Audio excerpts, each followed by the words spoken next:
আসসালামু আলাইকুম রহমতুল্লাহি বরকাতুহু। ফায়জা রান্নাঘরে আপনাদেরকে স্বাগতম।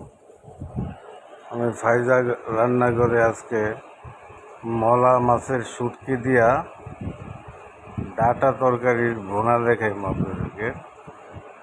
আমি অল্প স্বল্প মশলা দিব। আমি যে ভাইজা নিয়েছি আপনারা দেখছেন। ভাজার পরে আমি ওই প্যানের মধ্যেই তেল দিয়ে দিচ্ছি, একটু ওই প্যানে তেল দিয়ে দিছি। এখন আমি পেঁয়াজ দিয়ে দেবো। পেঁয়াজটা দেওয়ার পরে আমি পেঁয়াজটা লাল বেরেস্তা করব না, আমি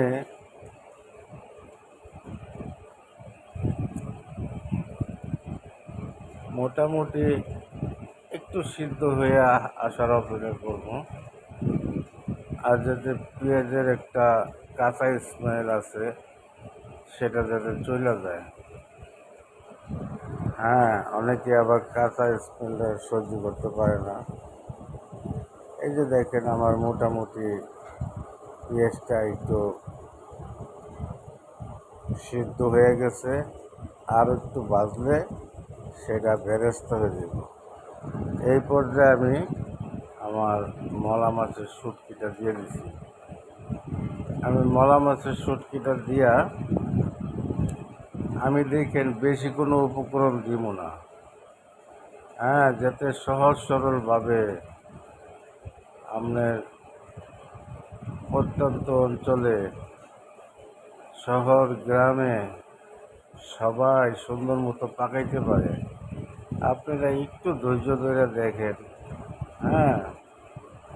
বলে শুটকি প্রেমী যারা যারা শুটকিকে ভালোবাসে, যে দেখেন আমি একসাথে আদা রসুন পেস্ট করে রাখছি, আমি 4 চামচে 2 চামচ দিয়ে দিচ্ছি। তার মানে 1 চামচ আদা 1 চামচ রসুন দিচ্ছি। এই যে আমি পরিমাণ মতো নুন দিয়ে দিছি। নুনের পরিমাণটা কম বেশি করা যায়।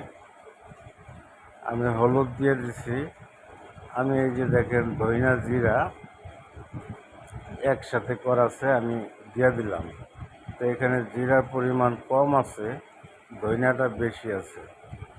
আর আমি 1 চামচ একটু কম শুকনো মরিচ দিছি, আধা চামচ এই কারণে দিছি, আমি এটা আপনার কাঁচা মরিচের ফ্লেভারে পাক করবো। এই যে নিচে লাইগা যাইতে না যায়, আমি একটু পানিও দিয়ে দিলাম। আমি কাঁচা মরিচের ফ্লেভারে পাক করবো, যার কারণে এই শুকনো মরিচটা আমি কম দিছি। দেখেন কাশ্মীরি কাশ্মীরি মরিচ দিয়ে লাল হয়।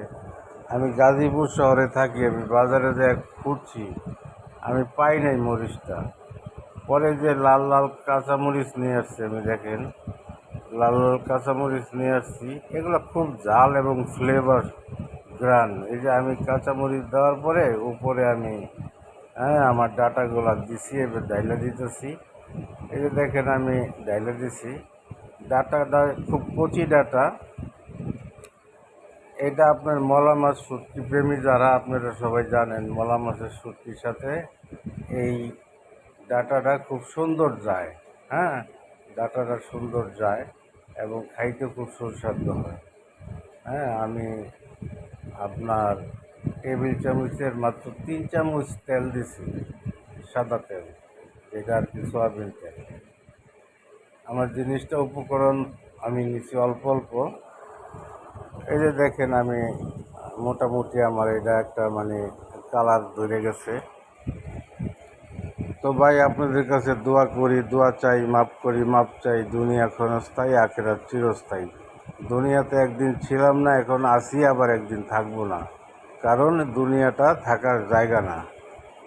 তো আপনারা দয়া কইরা আমার এই চ্যানেলটারে ভাই, আমি তো কষ্ট কইরা এই যে পাকগুলা করি, আপনারা দয়া কইরা, আমি করি কষ্ট, আপনারা দয়া করে চ্যানেলটা সাবস্ক্রাইব করবেন, লাইক দিবেন, শেয়ার করবেন, কমেন্ট করবেন।